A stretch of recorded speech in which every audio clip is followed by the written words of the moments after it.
Olá, estamos dando início a mais um programa Debates Le Monde Diplomatique Brasil, uma iniciativa do jornal Le Monde Diplomatique Brasil, em parceria com a TV PUC, com o canal universitário e com a TVT, a TV dos Trabalhadores. Hoje nós vamos trazer de volta o tema do racismo, que tem estado presente de uma maneira brutal nas nossas notícias, nos nossos jornais, nos acontecimentos que estão à nossa volta.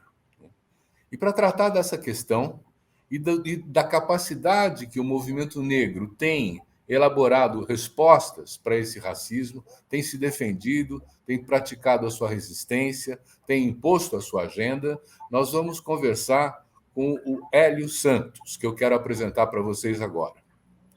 O Hélio Santos é doutor em administração pela USP, foi professor da PUC Campinas, da Universidade de São Marcos, da Fundação Visconde de Cairu e da UNEB em Salvador.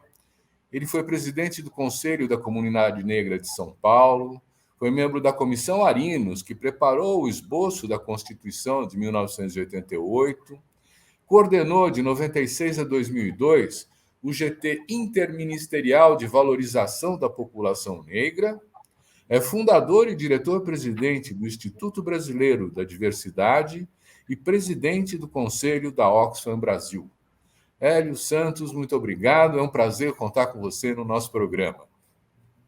Obrigado, Silvio. É uma oportunidade, agradeço a oportunidade de estar aqui no Le Monde Diplomatique Brasil, conversando com vocês. Muito obrigado pelo convite. Eu que agradeço. Hélio, vamos começar o nosso papo. Eu queria que você fizesse uma espécie de balanço de como vai e como tem evoluído a luta antirracista no Brasil. Um Brasil escravocrata ainda, com valores conservadores, tentando colocar a população negra como cidadãos de segunda categoria. Como anda essa luta? Há um fato importante, Silvio, um fato novo, que é a percepção do racismo. Ali nos anos 70, 80 e mesmo 90, a nossa maior preocupação era evidenciar que o racismo existia, ou seja, havia o que nós chamávamos de invisibilidade. Aos poucos, o racismo foi perdendo a vergonha de se mostrar e hoje ele resta avassalador. Agora, uma coisa é necessário reconhecer: a roda da percepção do racismo girou no Brasil. Não girou na velocidade e nem na profundidade que nós gostaríamos, mas há uma nova percepção por parte da sociedade, né? Então, esta é a novidade. E também há uma outra novidade, né? Que nós estamos enfrentando algo que vem como novidade, mas que sempre existiu, que é o fascismo, ou seja, o supremacismo branco, ele escancarado é uma novidade. Por isso que eu digo, se por um lado essa percepção cresceu, eu não posso negar também que houve esse acirramento, essa evidenciação do supremacismo branco. Então, eu acho que esses dois fatores são dois fatores importantes, Silvio, para esse ano de 2022. Ou seja, o voto racial nunca foi tão estratégico quanto agora. E quando eu digo voto racial, eu não estou me referindo a negros votando em candidaturas negras. Eu me refiro ao eleitor como um todo, entendendo que essa pauta, eu não posso doar dinheiro para a causa racial, talvez eu não seja empresário e possa valorizar empregados negros, mas eu posso votar, né? O voto no Brasil, antes de ser obrigação, é um direito. Então, esta novidade, Silvio, aconteceu. Quer dizer, há uma nova percepção do racismo, né, pela sociedade. Agora, ele resta avassalador na sociedade, porque a cada dia você tem fatos mais escabrosos numa rotina que parece não ter fim, né? Mas nós temos que enfrentar, né? E eu não posso negar que nós avançamos nesse tempo, Silvio, trazendo políticas públicas, porque não se pode imaginar um Estado neutro, né, diante de um fato histórico, uma escravidão que foi a que mais durou, 3 séculos e meio, né, e de um país que foi o primeiro, o último a acabar com a escravidão, Silvio, e o primeiro a se autoproclamar como democrata racial. Essa é uma experiência inédita no mundo. Então, como disse o grande Tom Jobim, que não era apenas um grande maestro, né? Ele era um grande frasista. O Brasil não é para principiantes, definitivamente. Muito bem. E já que não é para principiantes, eu estou de acordo com isso, é preciso construir uma capacidade de influir, né? Não é possível pensar que isoladamente as pessoas se manifestando vão resolver a coisa, né?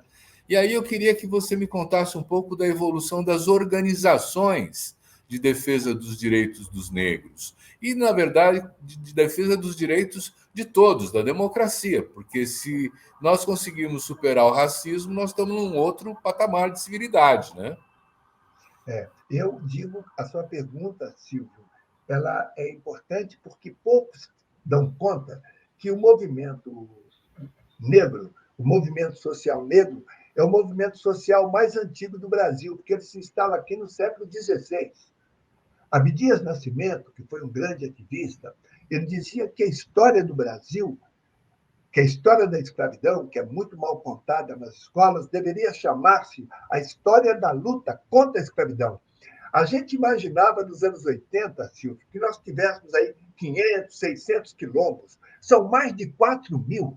Ou seja, durante todo o processo escravizatório, houve luta. Né? E evidente que aqui, a partir dos anos 80, né, ao final dos anos 70, com a criação do movimento negro unificado, você traz para o Brasil, digamos, uma nova frente de luta, já que, historicamente, o campo progressista não incorporava a questão racial e também não a questão de gênero.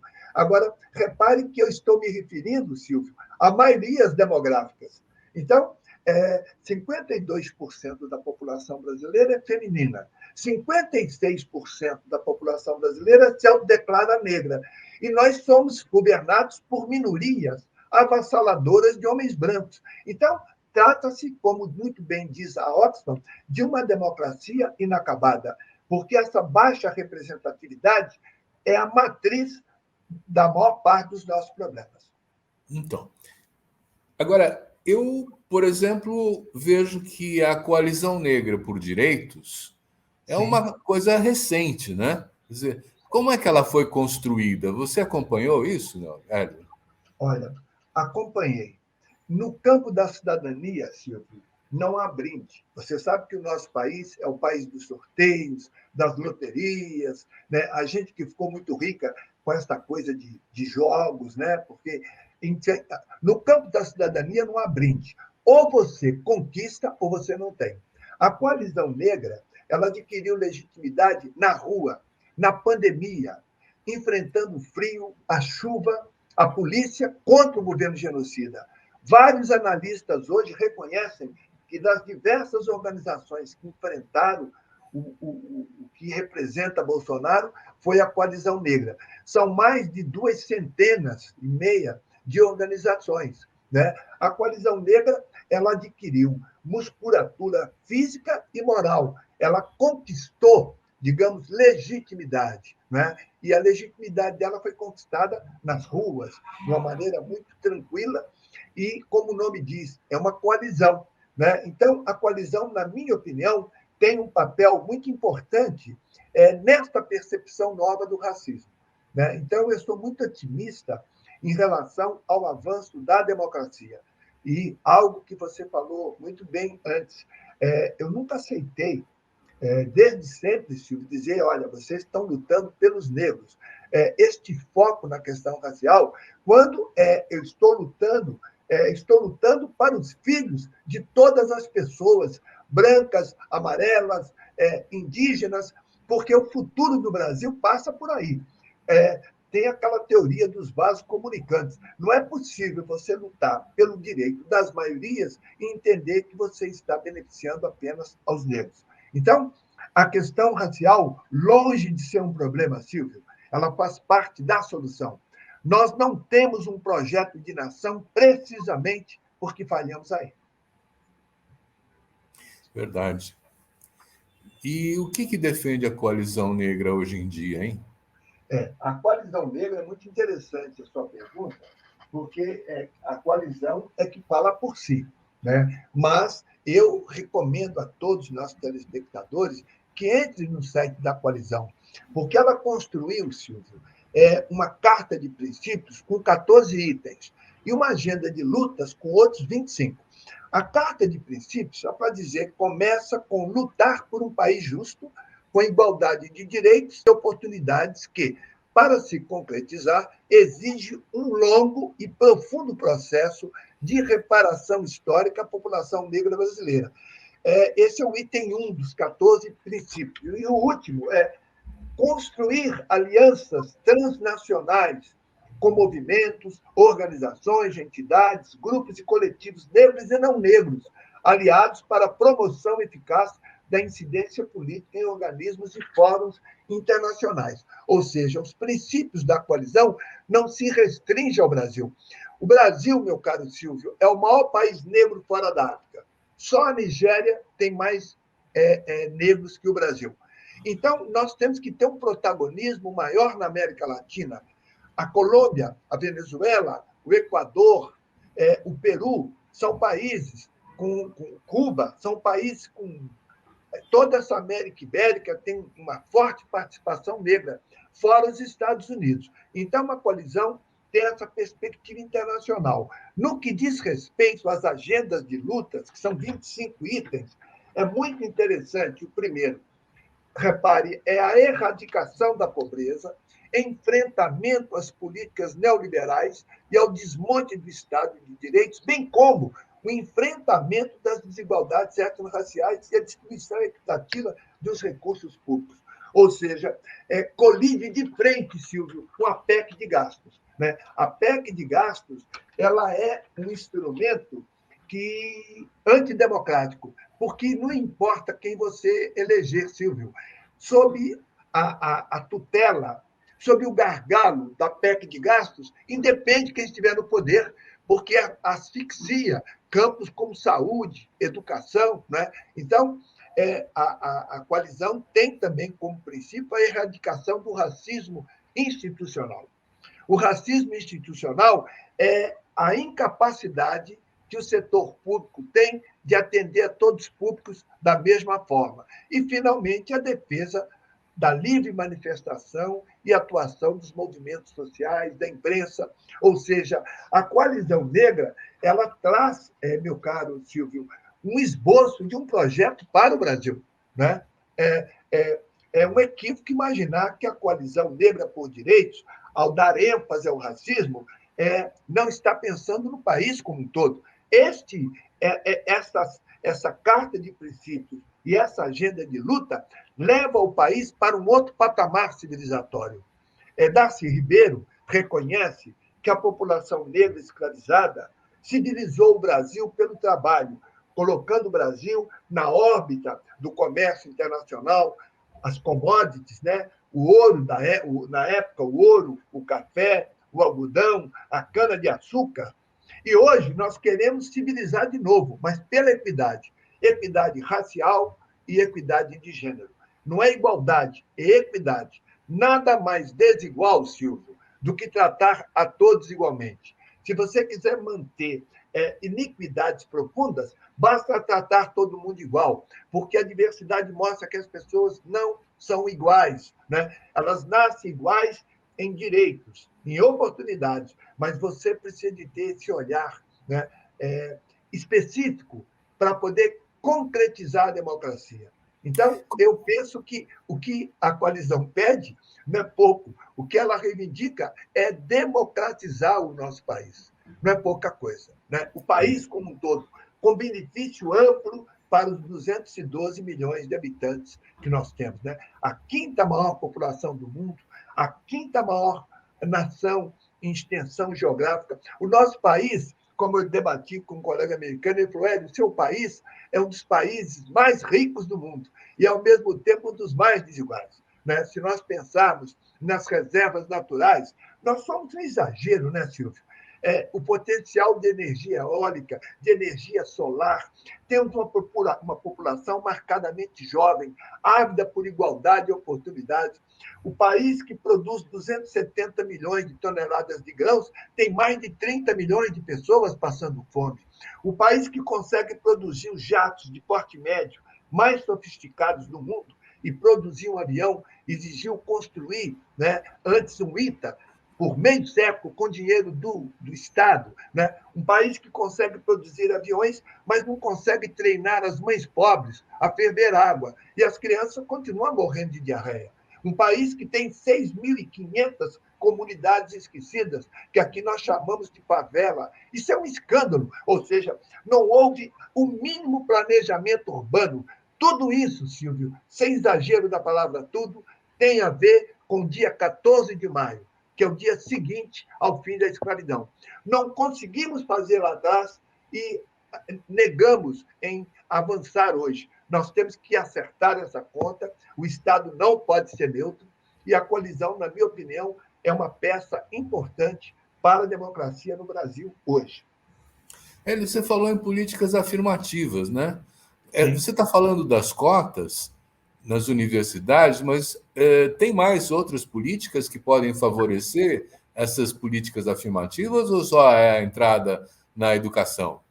A pergunta sua, você levanta, Silvio, uma bola extraordinária. Né? As cotas, como você sabe, é um apelido, né? Porque cota é metodologia. Você tem que estabelecer metas, 20%, 30%. São políticas afirmativas. É bom que nós, brasileiros, brancos e negros, entendamos que política afirmativa é exatamente a política que busca a equidade. Você flexibilizar o acesso. Né? Aqui nós criamos a ideia do mérito, somos um país desse tamanho e até hoje não conquistamos um prêmio Nobel. Né? A Guatemala já conseguiu 2, o Peru 2, né? Nós não temos um. Mas alguns acadêmicos continuam falando em excelência, e quem está falando aqui é um professor. Mas nós já fomos campeões do mundo 5 vezes do futebol e vice 2 vezes. Em todas essas seleções, meu caro Silvio, a maioria era formada por jogadores pretos e pardos. E quem pensa que futebol, que nós estamos falando aqui, você falou em política afirmativa, eu estou trazendo um tema como futebol, um esporte que você pratica com os pés, por isso um esporte muito difícil, não é praticado com as mãos. Nós derrotamos europeus alimentados, super bem alimentados, com autoestima. E a gente sabe qual é a origem, Silvio, dos jogadores de futebol brasileiro. A larga maioria vem de muita dificuldade. A diferença é que no futebol, se você tem talento, você tem oportunidade. Ora, quem joga bola tem que ter senso de antecipação, velocidade de raciocínio, criatividade, poder de decisão, tudo aquilo que eu, educador, identifico num gênio. Quem joga bola pode ser piloto de Boeing, pode ser juiz, pode ser cientista.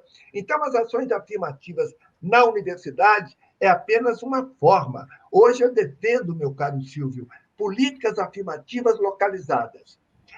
Pela metodologia do IBGE, você consegue dizer o seguinte, Silvio, você consegue imaginar que uma rua ou um determinado bairro só tem brancos. E você consegue, pelo IBGE, mostrar esta vila aqui é 95%, 99% negra. Quer dizer, nós temos um escândalo, Silvio, de um bairro da classe média alta, como Moema, tem uma expectativa de vida de 75 anos. E a Brasilândia, na mesma cidade, alguns quilômetros dali de Moema, a expectativa de vida é ser de 54, ou seja, mais de 20 anos a menos de expectativa de vida. Né? Então, esta simetria bizarra, meu caro Silvio, nós temos que levar o país para um outro patamar civilizatório. Então, políticas afirmativas localizadas. Qual é a essência da ação afirmativa? É que você não pode tratar todas as pessoas da mesma forma. Um homem da classe média que pode proporcionar aos seus filhos uma escola de qualidade, as crianças dele terão condições de chegar à universidade. Mas a filha da empregada ou da lavadeira dele não terá essa oportunidade. Nós temos que flexibilizar o acesso e fazer com que nós aproveitemos todos os talentos. Mas não vale só no futebol, não vale só na universidade. nós temos que pensar as ações afirmativas. Nós temos 40 milhões de trabalhadores informais. Imagine você, quase uma Argentina. Quer dizer, o que o BNDES tem que fazer com essas pessoas? São pessoas vulneráveis. Que política nós temos para elas? A maioria é negra, mas nem todos são negros. Nós temos que pensar em políticas novas, políticas afirmativas localizadas, invadir essas favelas que nós temos, meu caro Silvio, não com a polícia, mas com programas culturais, educacionais, de geração de renda, além da recuperação, digamos assim, sanitária e da estrutura dos lugares. Quer dizer, isto é inédito no Brasil. Então, você vê nesse momento, Silvio, os neoliberalistas sonhando com a terceira via. Para nós, isso não vale. Nós queremos uma via disruptiva. E a via disruptiva é exatamente a via que vai esgotar essa simetria bizarra. No passado, a população negra votou nos bisavós, depois nos avós, está votando nos pais que estão preparando os filhos. Resultado: o Brasil é um imenso fracasso. Nesse sentido. Por quê? Porque é um país com muita desigualdade. Ele também pode ser visto como um grande sucesso, se você considerar que houve um projeto de exclusão. Se você considerar que houve um projeto deliberado de exclusão, nós somos um país de absoluto sucesso pelos condomínios que temos, pelos shopping centers, pelas clínicas com alta qualidade que nós temos. Mas se nós avaliarmos as maiorias, o país é um amplo fracasso. Então, as políticas afirmativas precisam ser sistêmicas. O racismo é sistêmico, ele é inercial. Ou seja, para usar uma linguagem, Silvio, pouco acadêmica, o racismo está no piloto automático, entendeu? Então, está no cotidiano de negros e brancos. E nós temos que pensar políticas afirmativas sistêmicas. Uma coisa é você flexibilizar o acesso na universidade. Mas para esse aluno chegar na universidade, ele não pode abandonar a escola. Hoje, todos os estudos mostram que os meninos, sobretudo os homens, abandonam a escola no ensino fundamental. Por quê? Porque elas têm que ir para o mercado de trabalho. Nós nunca pensamos em conceder bolsas pequenas, falamos em Bolsa Família, mas bolsas estudantis pequenas para que os jovens possam concluir o ensino médio. E aí sim ir para a universidade. Uma vez na universidade, meu caro Silvio, esse estudante precisa de ter como se manter ali, porque para ele o transporte é 5, 6 reais para ir e voltar, ele não dispõe desse recurso nem de alimentação. Ele tem que ser mantido na universidade em condições de projetar o seu talento. E uma vez concluído o curso, nós temos que ter políticas que assegurem a ele igualdade de oportunidade nos empregos. Enfim, as políticas precisam de ser sistêmicas, encadeadas. Essa é a novidade que a gente traz, que a gente vai debater. E eu digo mais, estas políticas, elas beneficiam, meu caro Silvio, ao país como um todo, potencializa, né? Quer dizer, aqui algumas pessoas brincam dizendo que aqui alguns capitalistas são mais racistas do que capitalistas, porque a lógica do próprio capitalismo, né, pede a inclusão, pede o aproveitamento das pessoas, pede renda, enfim. A proposta das ações afirmativas, elas buscam restaurar, digamos assim, as oportunidades. As pessoas partem de lugares diferentes. Quando nós colocamos esse tema das ações afirmativas na agenda, ali nos anos 90, meu caro Silvio, foi um pandemônio, porque a direita queria nos torturar e matar, e a esquerda fez silêncio. Enfim, nós estamos por nossa conta e risco. Eu insistia que nós tínhamos que aproveitar os talentos e que não haveria perda de qualidade. Perda de qualidade a universidade tinha por não ter negros indígenas lá. O resultado, sabe qual foi, Silvio? Não houve perda de qualidade alguma. Em alguns cursos, houve, inclusive, melhora. Aí você me pergunta, como acontece esse milagre? Silvio, é muito fácil. Quando o filho de um porteiro de prédio, que o ministro da Economia fica tão preocupado porque ele foi para a universidade, quando o filho desse porteiro consegue cursar, por exemplo, um curso de direito, um curso de medicina, ele supera a si próprio, entendeu? Quer dizer, se você, há pouco tempo, eu conversando com um chefe de um grande escritório de advocacia em São Paulo, um escritório famoso, né? Ele disse que chegou mais cedo, Silvio, e a mulher terceirizada que limpa o escritório estava parada com um balde de limpeza olhando o diploma dele, do Largo São Francisco. Aí ele falou, se ela está olhando o quê? Ela falou, bonito esse diploma. Ele falou, eu estudei lá, e meu avô também. Ele falou, pois é, mas minha filha está estudando lá. À noite, ela faz o curso, eu levo o lanche para ela. Ele falou, Hélio, é isso que é democracia. A mulher que limpa a privada do meu escritório não é igual, a filha dela não é igual à minha, que estuda lá, mas a filha dela está tendo a mesma oportunidade. É essa sociedade que a Coalizão Negra por Direitos luta e batalha.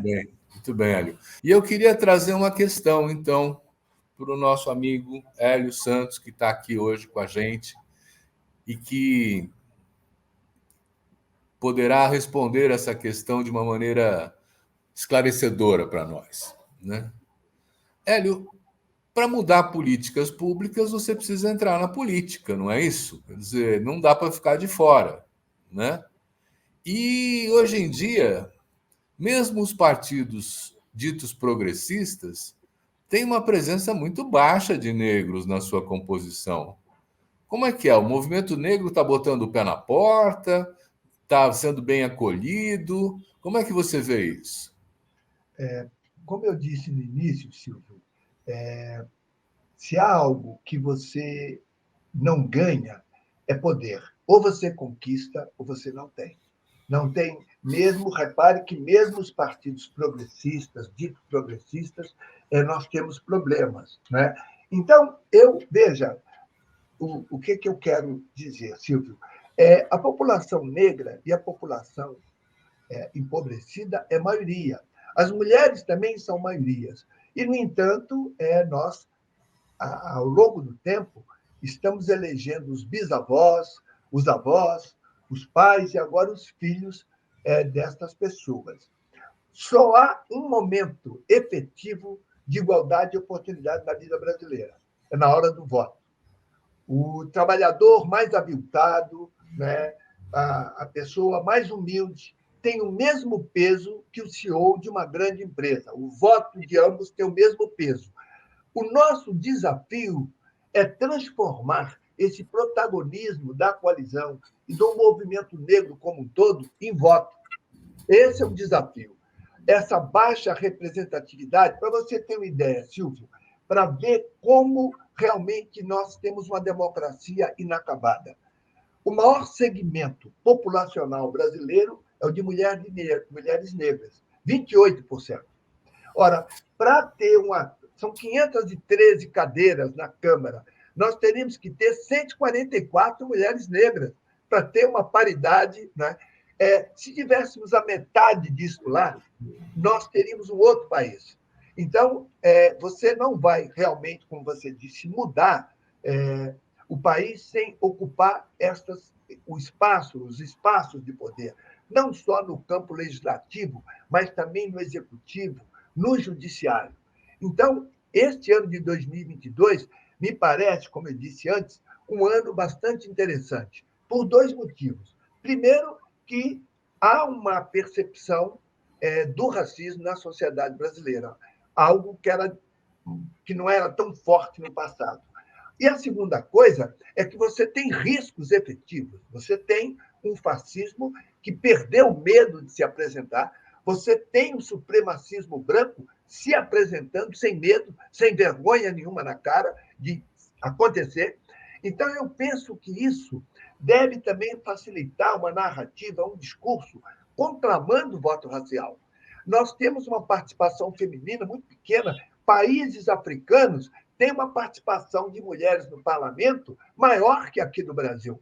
Né? Então, a presença da mulher, a presença do negro, é que, na minha opinião, será um passaporte para levar, para iniciar a colocar um país no outro patamar. Nós temos desafios para 2023 E eu sou otimista em relação a 2023, porque esse país não tem estrutura nenhuma para manter o que nós estamos vivendo.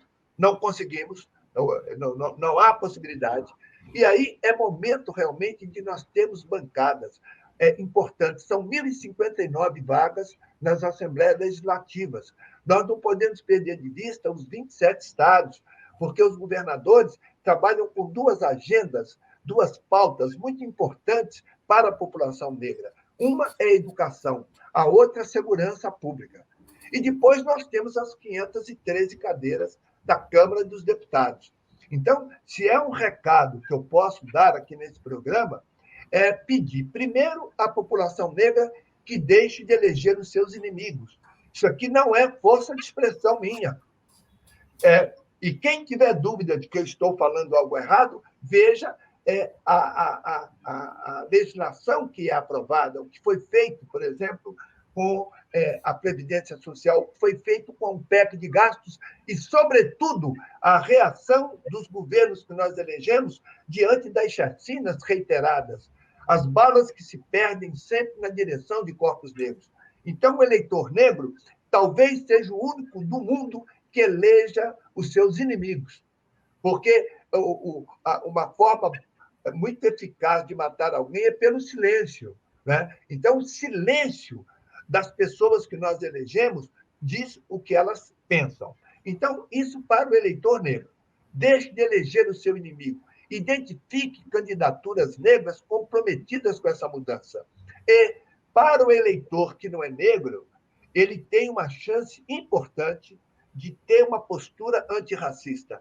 Há um volume de candidatas e candidatos negros com uma qualidade, com uma experiência política, gente que já está fazendo muito, mas que nunca foi eleita. Então, é hora de fazer essa mudança em benefício do país. Então, não há como iniciar esse processo estando fora dele. E, para estar dentro dele, nós temos que estar no parlamento. Creio que o ano que vem precisamos de ter um parlamento um pouco bem diferente desse que temos aí, porque os desafios que nós vamos ter são grandes e vai depender muito da postura, do perfil das pessoas que nós vamos eleger esse ano. Então, agora eu quero entrar numa novidade também, que eu pedi para você deixar para o meio do fim do programa, que a gente pode explorar mais agora. O que é esse quilombo nos parlamentos? Esse quilombo é uma imagem de marketing? Que apelo é esse? Bom, como eu disse, ali nos anos 80, 90, nós estimávamos que o Brasil tinha aí algumas centenas de quilombos. São mais de 4.000. É importante o conceito de quilombo. Quilombo era o negro que não aceitava ficar preso ali, porque as senzalas, que são romantizadas por alguns historiadores, eram cadeias. Né? Uma senzala era uma cadeia que tinha ordem unida de manhã, contava-se as pessoas, aquilo ali eram campos de concentração de trabalho forçado. Os negros que não aceitavam aquilo se refugiavam e construíam comunidades onde eles viviam em liberdade. O Quilombo de Palmares, para você ter uma ideia, durou mais de um século. Foi uma experiência socialista natural, aonde não havia só negros, havia também brancos foragidos da justiça, indígenas, e eu quero primeiro explicar para você, Silvio, o conceito de quilombo. Sim. Os observadores do rei, que Portugal mandava para observar Palmares, ficavam assim extasiados com três, ou muito admirados com três aspectos. Primeiro, a ampla liberdade que existia nos quilombos. Depois, a alegria. Havia festa todo dia. E o terceiro aspecto era a fartura, ou seja, eles produziam em quantidade e trocavam o excesso da sua produção por bens que eles não produziam ali, como tecido, fumo, aguardente e outras coisas. Ou seja, Palmares foi uma república socialista que durou mais de 100 anos. A experiência socialista que durou mais foi a soviética, que durou 70 anos e que acabou em Putin. Né?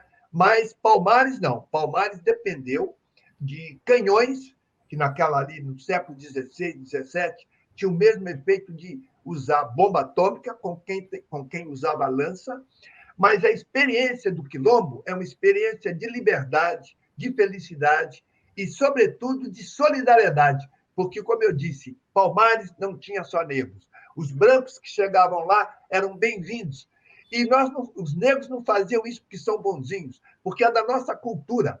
A nossa cultura, meu caro Silvio, é de albergar. Onde os negros dominavam no passado, nas gafieiras, e hoje nas religiões de matriz africana, não há um branco sequer que sofra racismo. Eles não são aceitos lá, eles são bem-vindos. Então, o quilombo é uma ideia negra, mas é a ideia de produtividade, de felicidade, de generosidade. Então, o quilombo no parlamento é levar para lá negras e negros, mas sensibilizar também os não negros em mudar o Brasil, em dar essa ideia do quilombo. Quilombo é um lugar de liberdade, de respeito, de solidariedade, de generosidade. E é tudo isso que o nosso país precisa, né? Como disse Darcy Ribeiro. Civilizamos o país no passado pelo trabalho. Agora nós vamos civilizar o Brasil pela equidade, que significa generosidade, solidariedade, radicalizar na empatia, se importar com o outro, né? Eu nunca conheci um ativista negro que fosse contra o aproveitamento do talento dos brancos empobrecidos. Pelo contrário. Então, esse quilombo no parlamento é isso, é transformar o parlamento brasileiro numa casa de construção de cidadania. E eu sou muito otimista em relação a isso. Quer dizer, aquilombar não só os negros que serão eleitos, mas os brancos também que estiverem lá para esta causa, que é a causa do Brasil. Aquilombar o Brasil. Sim, essa é a ideia. E o Quilombo nos parlamentos tem uma ação articulada conjunta como iniciativa? Ele está exercendo pressão sobre os partidos para ter candidaturas? Sim. O próprio nascimento do Quilombo no parlamento, que foi um ato que aconteceu em São Paulo com quase 1.000 pessoas, teve a presença, inclusive, virtual do presidente Lula, apesar da coalizão estar aí focada na eleição do parlamento, teve o presidente Lula como um grande aliado. E eu espero que os candidatos democratas, né, à presidência da República e também aos governos de Estado, possam ver essa iniciativa como iniciativa positiva. É algo articulado, sim. Quer dizer, é também, meu caro Silvio, uma experiência inédita.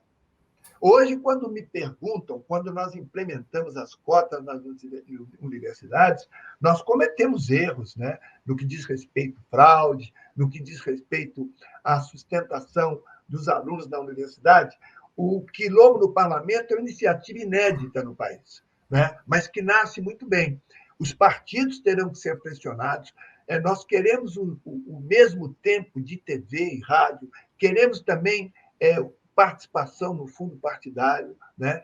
E queremos também o apoio da sociedade como um todo, né? Para levar esses nomes.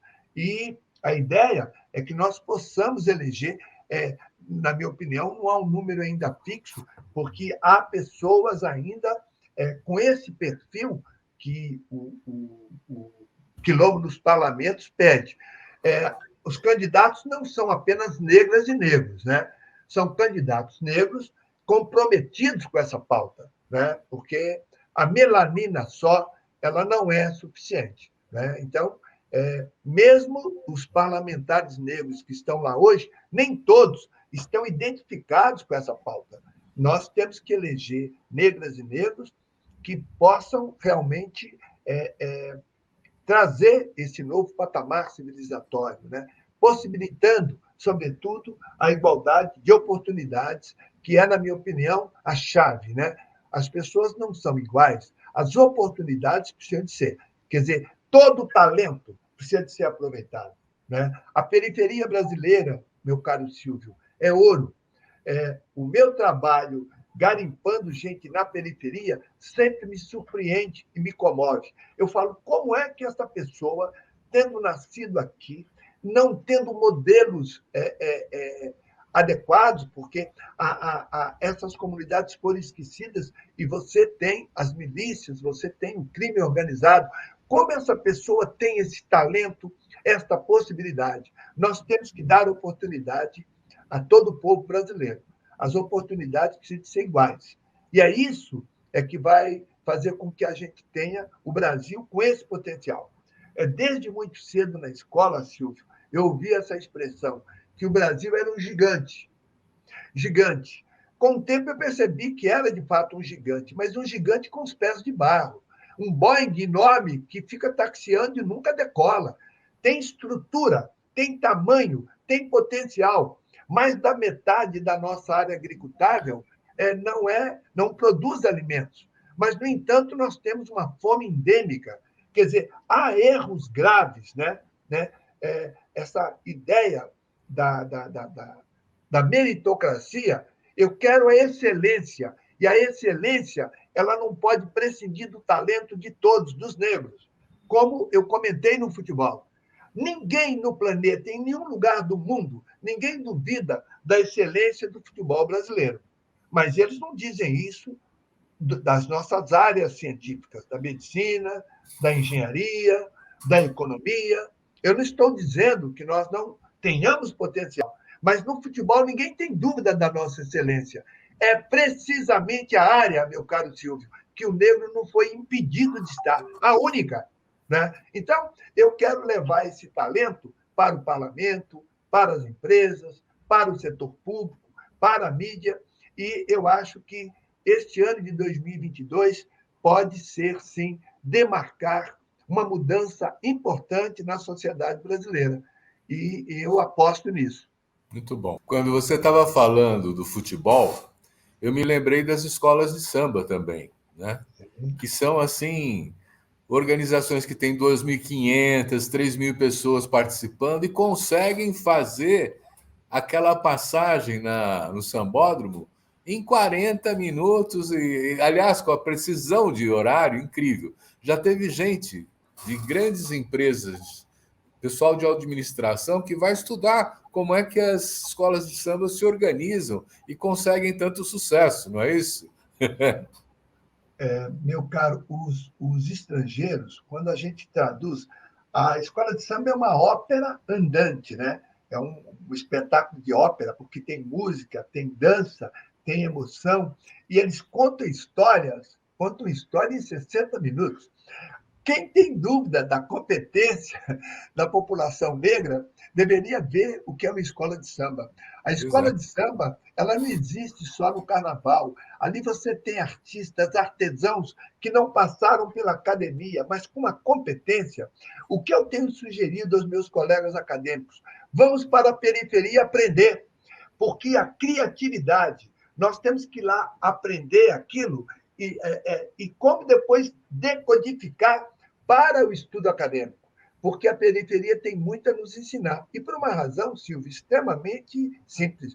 A carência endêmica, histórica dessa população fez com que eles tivessem criatividade, capacidade de adaptação, né, permanentemente.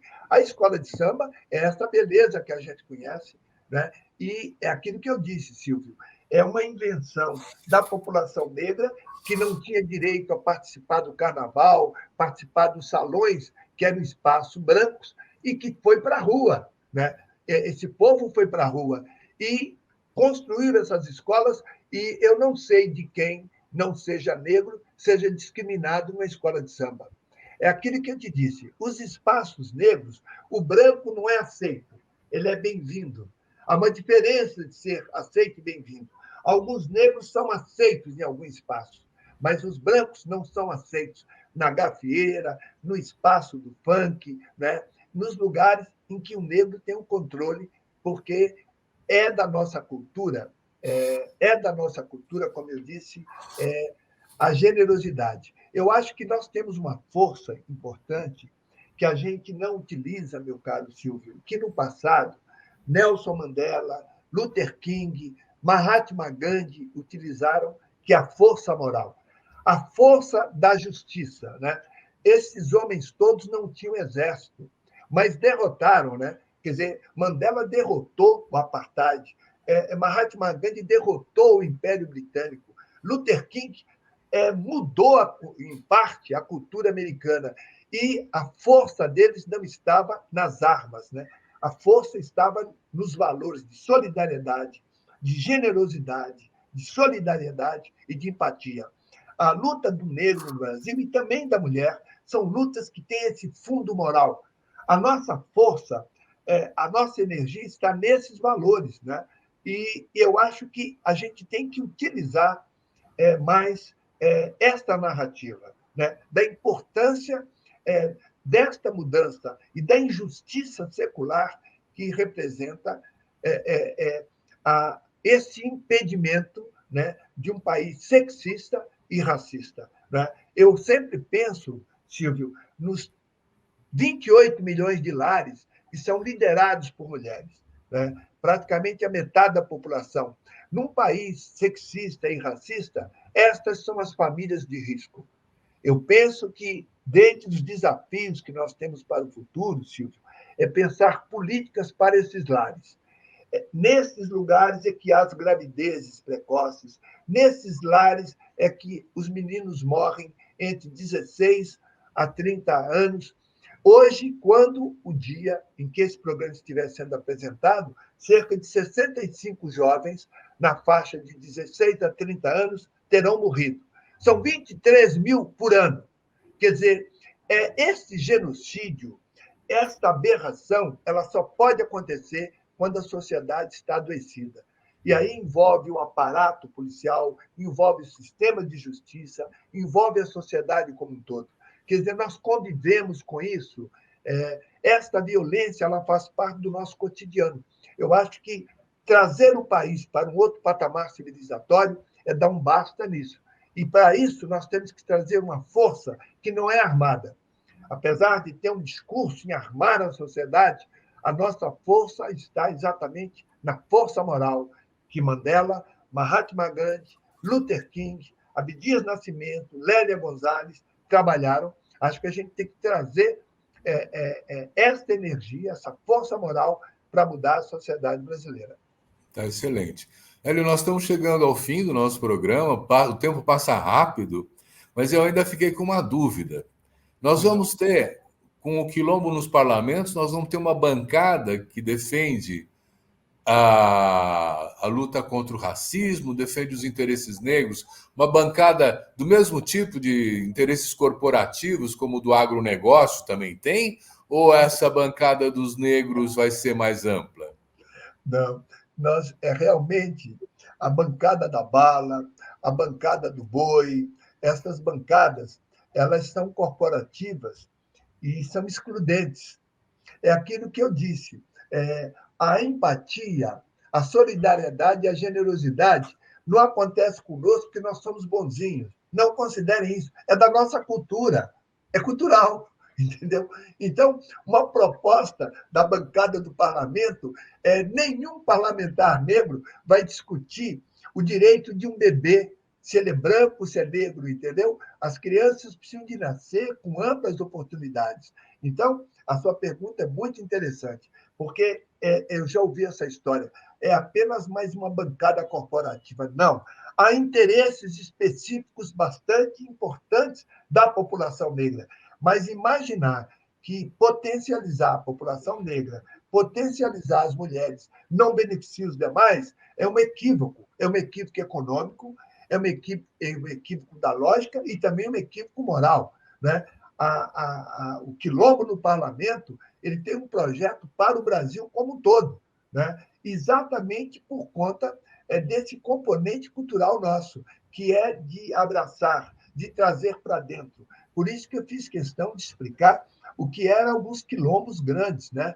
Em que os brancos não eram aceitos, eram bem-vindos. Apesar de ter ali uma organização de negros, as pessoas que eram oprimidas pela sociedade eram aceitas ali e eram absolutamente integradas. A possibilidade de integração futura no Brasil passa pelas esferas de poder, passa pela oportunidade né, de nós construirmos leis, de nós construirmos uma estrutura, um Estado que seja diferente. Não se pode imaginar um Estado poupador, né, onde há uma das maiores sonegações do mundo. Nós sonegamos, em 2020, 460 bilhões de reais. O que eu estou mostrando é que a gestão do Brasil, quem sonega imposto não são os negros, porque aquela mulher terceirizada que ganha salário mínimo, toda a renda dela ela gasta em bens de consumo e paga impostos. O nosso projeto é um projeto que muda isso também, né? A bancada dos quilombos ela tem um projeto específico, mas ela pensa no conjunto do Brasil. Nós temos que ter recursos para todos, né? E nada de exclusão. A nossa ideia é trazer as pessoas para dentro, né? Todos são bem-vindos. Nas nossas estruturas, as pessoas não são aceitas. E é por isso que eu reitero aqui, Silvio, nesse ano de 2022, primeiro ao eleitor preto e pardo, que estão juntos ali em termos de renda, em termos de opressão, que votem, não votem nos seus inimigos. E aos eleitores não negros, que localizem essas candidaturas que estão aí com ampla potência e façam exerçam o direito do voto no sentido de colocar o nosso país noutro patamar civilizatório. Eu estou otimista a despeito do momento dramático que nós ainda vivemos. Muito bem, eu quero agradecer muito ao Hélio Santos por essa brilhante e esclarecedora entrevista, né? E agradecer também a você que nos assiste, dizendo, semana que vem tem mais. Obrigado. Obrigado.